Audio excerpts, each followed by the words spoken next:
12 స్తంభాల పందిట్ల ఉయ్యాల పడుకున్న సాంబయ్య లగరా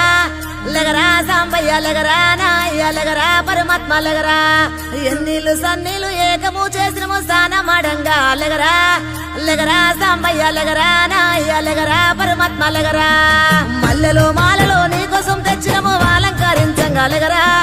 లగరా సాంబయ్య లగరా నాయ్య లగరా పరమాత్మ లగరా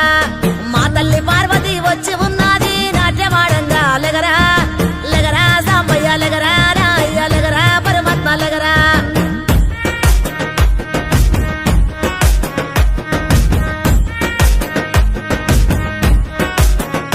పరమశివుడారి నీరేడుకుంటే పాములోడంటారు గదరా లగరా సాంబయ్య లగరా నాయ్య లగరా పరమాత్మ లగరా గరుడ కంటూడారి నీనాడుకుంటే గంగిరెట్లోడంటారయ్యా లగరా సాంబయ్య లగరా నాయ్య లగరా పరమాత్మ లగరా